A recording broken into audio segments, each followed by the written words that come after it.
ঘনাঘটত বৰ বন্ধু তোমাকে এটা কথা কওঁ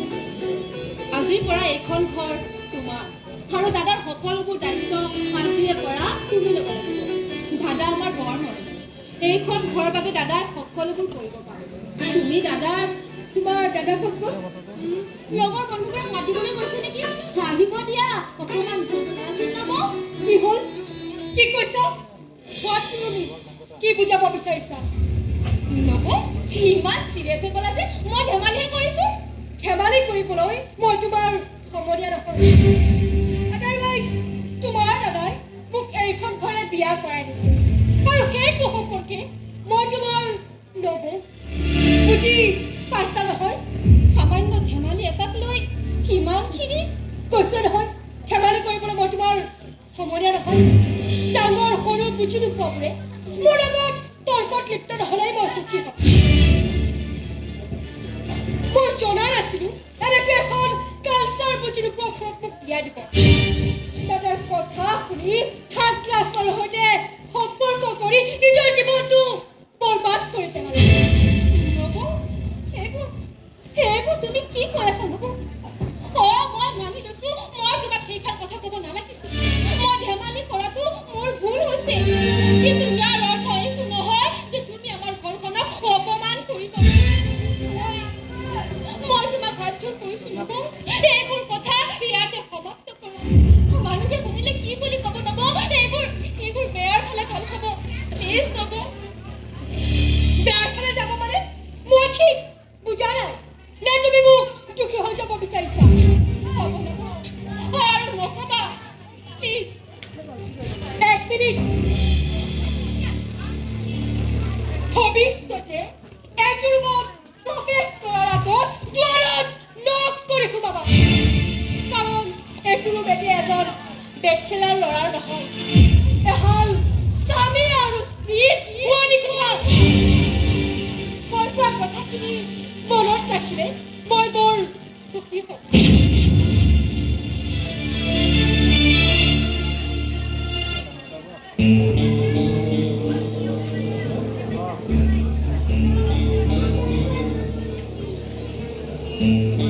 হেল্ল'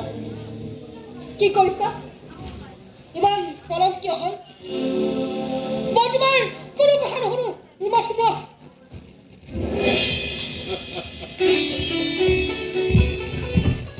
লগৰ ল'ৰাবোৰে বৰ কষ্ট কৰিছে ইহঁতৰ লগত হেনো পাৰ্টি কৰিব লাগে যাব লাগিছিল নাই এইবোৰ পাৰ্টি চাৰ্টিবোৰত মই নাই দেই এইবোৰ একেবাৰে বেয়া বস্তু এইবোৰো খাই যে কিমানৰ প্ৰাণ গ'ল নহয় তাৰ হিচাপ নাই ময়ো যে আৰু নহয় কি কথাবোৰ কৈ আছো ন কইনাজনীক ক'ব লাগে কি আৰু কৈ আছো কি তুমি আমাৰ ঘৰৰ পৰিয়ালৰ আটাইবোৰ সদস্যক চিনি পাইছা ন দেউতা আমাৰ অতি মৰমৰ অতি শ্ৰদ্ধাৰ দেউতাৰ প্ৰতিটো কথা এইখন ঘৰত আখৰে আখৰে পালন কৰা হয় দেউতাক আমি সদায় ভগৱানৰ দৰে পূজা কৰি আহিছো আৰু ভণ্টি তাই বৰ মৰম আছে কেতিয়াও কোনো কাৰণতে তাই আজিলৈকে কান্দিবলগীয়া হোৱা নাই আৰু মানুহ ই আমাৰ ঘৰৰ ল'ৰা নিচিনা যদিও তেজৰ সম্পৰ্ক নাই তথাপিও কিন্তু আপোন অতি আপোন টোপনি লাগিছে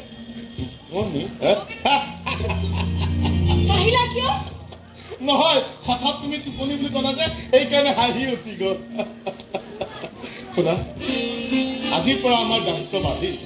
আজিৰ পৰা আমি নিজৰ লগতে এই ঘৰখনৰ দায়িত্ব আমি দুজনে মূল পাতি ল'ব কি ক'ব বিচাৰিছে সোনকালে কওক স্বামী আৰু স্ত্ৰী হিচাপে আজিৰ পৰা আমাৰ দায়িত্ব বাঢ়িল আজিৰ পৰা আমি নিজৰ লগতে এই ঘৰখনৰ দায়িত্ব দুয়োজনে মূল পাতি ল'ব লাগিব যি কৰে কৰি থাকক এইবোৰৰ মাজত মই নাই বুজা নাই তুমি কি ক'বলৈ বিচাৰিছা কি বুজা নাই শুনক এইবোৰ হাজবেণ্ড ৱাইফৰ নাটক মই কৈ থাকিব নোৱাৰো এক কথাত ক'বলৈ গ'লে কেৱল দাদাৰ ৰিকুৱেষ্টতহে আপোনাৰ লগত বিয়াত বহিছো কইনা হোৱাৰ চখ মোৰ নাই কিন্তু আমি যে সমাজক সাক্ষী কৰি বিয়া হৈছিলো আমি স্বামী স্ত্ৰী কিন্তু কেৱল দেখুৱা মোৰ বাবে দাদাৰ মন জয় কৰাৰ বাবেহে এই বিয়াত মই মত দিছো আপোনাৰ এইবোৰ কৰি মই মোৰ ৰাজ্যৰ হানি কৰিব নোৱাৰো সমাজৰ আগত আপুনি স্বামী হৈ থাকিব পাৰিব কিন্তু স্বামী হোৱাৰ অধিকাৰ আপুনি হাই কষ্ট কৰিব নোৱাৰিব মোৰ এই কপালত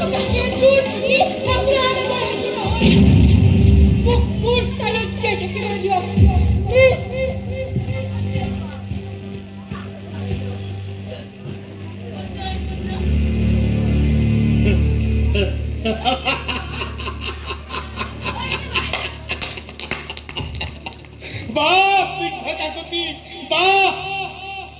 বঢ়িয়া বৰ ডাঙৰ সাৰপ্ৰাইজ দিলা হে বঢ়িয়া অতি সুন্দৰ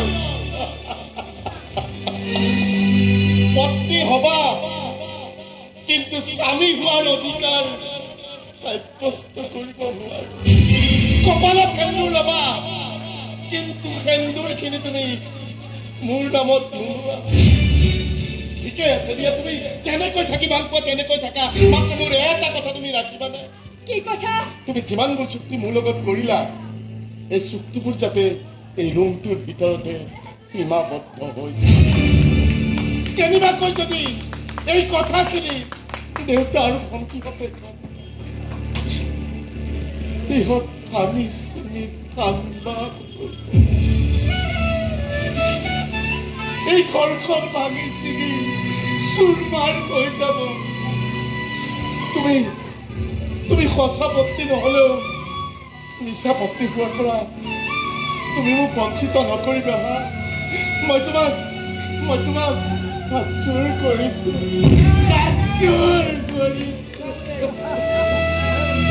মই চেষ্টা কৰিম এটা কথা মোৰ কাণবোৰৰ যাতে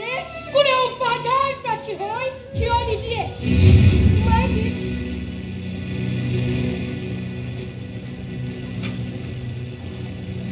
ৰাতি বহুত হ'ল মোৰ টোপনি লাগিছে সেইটো ৰুমলৈ শুবলৈ যাওঁ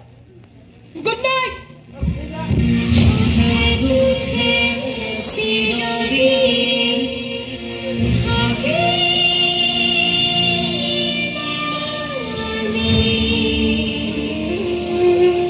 Ram Hari